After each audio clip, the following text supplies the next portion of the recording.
Mga guys, no, magbibigay ulit tayo ng reaction to, ha. Magbibigay ulit tayo ng reaction, matinding reaction to. Grabe.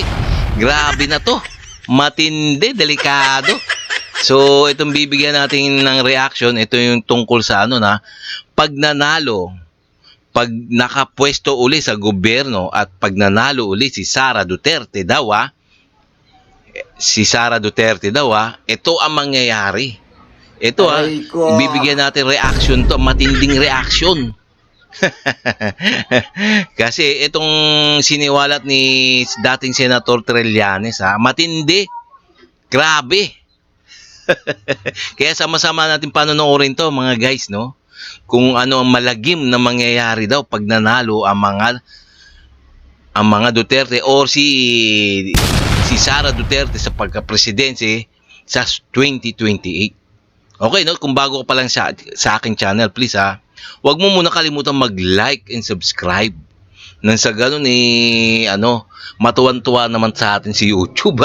Grabe. And also paki-subscribe din kay Kakampink. So sa kanyang video to na ating bibigyan ng reaction, matinding reaction to, grabe. Kaya panoorin natin sama-sama to.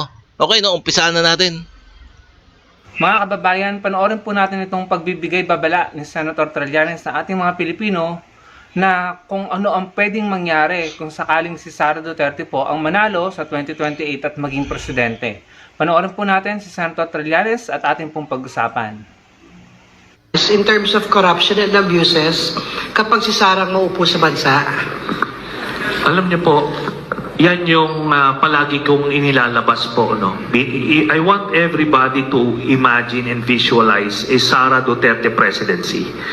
Kung ano yung naging sistema noon, pasok yung mga pogo, yung West Philippine Sea, pababayaan sa China, papasok dito yung illegal na droga, toneto na lada, pumasok noon. Tapos, patayan, muli, yung media, iaharas pag magbigay ka ng negative na article, ipe-pressure yung mga may-ari na it's either sesantihin ka o patahimikin ka. Tapos ano pa ba? Yung civil society tinatakot. Ganyan lahat yan, babalik yan. Nakita nyo yung video ni Sara. Nakita nyo na pupugutan niya yung ulo ng presidente. Nag-hire siya ng assassin. Imagine niyo kung hawak niyan yung presidential powers. Dapat kilabutan ka. At isa pa lang yun. Under Sara Duterte presidency, ang Speaker of the House niyan, si Pulong. Nakita niyo yung video ni Pulong na nagsasaksak ng bugaw? Gagawin yung Speaker of the House yan.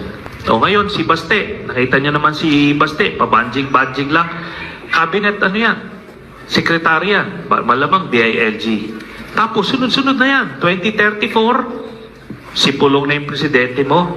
2040, Basti na yung presidente mo. 2046, baka si Kitty na. So, yan yun. Kaya nga, itong impeachment, pagkakataon ito na makilala ng mga Pilipino kung sino ba talaga si Sara Duterte. Pag nakita nila yung bilyon-bilyon na pera ng mga nila Sara at ni Man Scarpio, tapos makikita nila yung cheque na ibinibigay sa kanila ng isang drug lord while she was mayor, no? 2011 to 2013. Manager's check kasi ito nakapangalan sa kanya. So, every 6 months, binibigyan sila ng dividendo bawat miyembro ng pamilya. Ito mga to, nakalap na namin to since 2016. Sinasabi na namin sa mga Pilipino, na humaling sila dun kay Duterte, sinubukan nila, ayun, nagka-leche-leche yung buhay ng Pilipinas. And hindi ko pa pala na-mention yung pagbagsak ng ekonomiya ng ating bansa. Binigay ni Pinoy yung Pilipinas in a very good economic shape. May surplus pa ng 1 trillion pesos. Pagdating ni Duterte, binangkarote niya. Di ba? Kasi kaliwat kanan na corruption yung nangyari nun. So, ito ang kakaharapin ng ating bansa kung sila ang maupo. Yan po. Alam niyo mga kababayan, si Senator Trillanes po, since 2016, consistent po yan sa pagbibigay babala patungkol po sa mga Duterte. Hindi po nagbago simula noong 2016 or 2015 up to now. Ganun pa rin po ang sinasabi niya at hindi naman po siya nagkamali. Kahit po kayo napatunayan nyo na nangyari yung mga sinabi ni Senator Trillanes at patuloy pong nangyayari. Nagbigay po ng babala si Senator Trillanes noong 2015 at 2016 pero maraming Pilipino ang mas piniling magpauto, magpalinlang at maniwala kay Duterte. Bagkos, ang ginawa nila kay Senator Trillanes, kinutya, ininsulto, hindi pinaniwalaan at hindi na po ibinoto. Kaya lagi pong natatalo si Senator Trillanes kapag may eleksyon. Pero tama naman po ang mga sinasabi niya at nagkakatotoo po kahit po kayo napatunayan niyo yan. Kung masamang tao si Senator Trillanes, kung nagsisinungaling siya, dapat siya po ang nakakulong ngayon at hindi si Duterte at hindi mga kaalyado ni Duterte. Kung masamang tao po si Senator Trillanes, dapat po siya ang may mga kaso na may kinalaman sa korupsyon. Pero wala po ni isang kaso na isinampa lamang kay Senator Trillanes. Wala po mga kababayan, wala po kayong makikita. Tama. Wala pong corruption issue si Senator Trillanes mga kababayan. On the other hand, ang kampo po ni Duterte, sila Sara Duterte, sila Manscarpio, sila Pulong, kung ano-anong issue ng corruption at yung magnetic lifter issue na hanggang ngayon hindi po tayo nagkakaroon ng closure. Yung family issue, mga kaalyado po ni Duterte ang sangkot dyan. Si Bato nagtatago. So kung ako po ang tatanungin nyo, si Senator Trillanes po ay mabuting tao, matapang at matalino, at handang magbuwis ng buhay para lamang ipaalam sa mga Pilipino kung ano yung katotohanan. Hanggang ngayon, kahit wala na po siyang posisyon sa gobyerno, naninindigan at nakikipaglaban para sa mga Pilipino. Anong mapapala niya dito? Nawala nga po ang kanyang political career. Nawasak ang kanyang political career sa pakikipaglaban sa mga Duterte dahil para sa akin, maraming nalilinlang at nauuto ang mga Duterte kaya maraming nagagalit kay Senator Trillanes. Pero, nag-back down ba si Senator Trillanes? O matras ba siya? Binawi ba niya ang kanyang mga testimonya? Hindi po, consistent siya. Kahit civilian na siya, private citizen, patuloy siyang lumalaban dahil alam niya na tama ang pinaglalaban niya at para sa mga Pilipino. Napakahalaga po ng laban ni Senator Trillanes.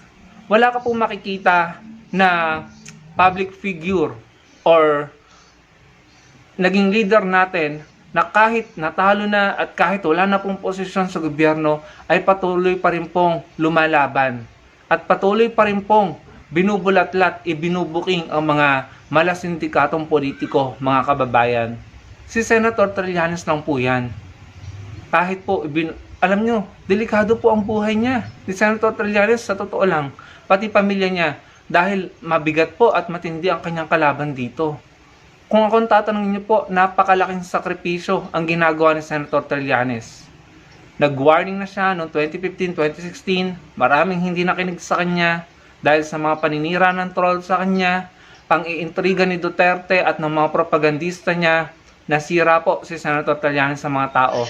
Pero up to now, hindi siya tumitigil, consistent, at kahit kayo po ang tatanungin ko, alam nyo sa sarili nyo na napatunayan ni Senator Trillanes ang ilang bagay na sinasabi niya patungkol sa mga Duterte at patuloy pa rin siyang lumalaban, patuloy niyang pinapatunayan na totoo ang mga sinasabi niya.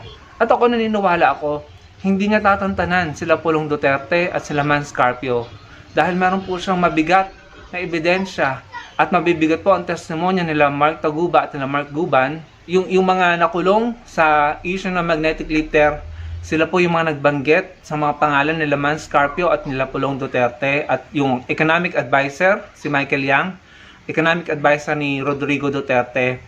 Naniniwala po ako na si Senator Trillanes ay may mga hawak na mabibigat na ebidensya at meron pong malakas na laban patungkol po sa pangyayaring iyan. Naniniwala ako sa tapang, talino at paninindigan ni Senator Trillanes. Hindi niya titigilan, hindi siya titigil hanggat hindi niya napapanagot kung sino ba talaga ang mga mastermind sa nangyaring pagpasok na iyan ng mga magnetic lifters na may mga toneladang shabu na nagkakahalaga ng bilyones, mga kababayan. Naniniwala ako sa tapang, talino at prinsipyo at paninindigan ni Senator Trillanes. Humahanap lang yan ng tiyempo at pagkakataon. Pananagutin niyan ang mga mastermind sa likod ng mga magnetic lifter na iyon. Hindi po yung papayag ng mga fall guy at maliliit na Pilipino lamang ang mapaparusahan na hindi naman talaga sila ang may kasalanan dito. Nakita nyo, kahit nahigit isang dekada na, ipinaglalaban niya talaga ang mga inosenteng na biktima ng EJK. At nagbunga naman ito na ipakulong niya si Duterte at ngayon si Bato nagtatago na. Kung hindi lamang sa kapabayaan ni Remulla, ni John Vic Remulla at pagiging tuso nila Robin Padilla at nila Cayetano, malamang sa malamang nasa ICC na po ngayon si Bato de la Rosa. At yung mga kasong inilalaban ni Senator Trillanes labang kay Bongo at sa iba pang mga kaalyado ni Duterte. Talagang mamamangha ka kay Senator Trillanes kasi mag-isa lang siya Civilian siya. Wala siyang posisyon sa gobyerno, wala siyang mga koneksyon, wala siyang impluwensya, wala siyang kapangyarihan. Pero andyan siya, lumalaban. Talagang pag matino ang isang tao, mahusay, matalino at matapang, kahit gaano pa kalaki at makapangyarihan ang kalaban niya, kahit gaano kalaking sindikato yan, mananalo at mananalo siya. At sa tingin ko talagang hindi niya tatantanan si Sara Duterte hanggat hindi napapanagot si Sara Duterte dahil may matibay din siya na ebidensya laban kay Sara Duterte. May impeachment o hindi si Sara Duterte, naniniwala po ako mga kababayan, magsasampa po si Senator Trillanes ng kaso sa korte laban kay Sara Duterte. Uulitin ko mga kababayan, si Senator Trillanes po ay nagbabala na noong 2015-2016 patungkol po kay Duterte pero maraming Pilipino hindi nakinig bagkos ininsulto at kinutiya siya at nagalit sa kanya, pero napatunayan po natin mga kababayan na tama po pala si Senator Trillanes. Ngayon, nagbibigay na naman po siya ng babala patungkol kay Sara Duterte. Kapag hindi na naman po tayo nakinig, mararanasan na naman po natin ang mga hindi kaaya-aya at mga kalapastangan na naranasan natin noong panahon ni Rodrigo Duterte mga kababayan. Maging matalino na po tayo, wag na po tayo magpauto. Pakiusap po. Salamat po sa panonood.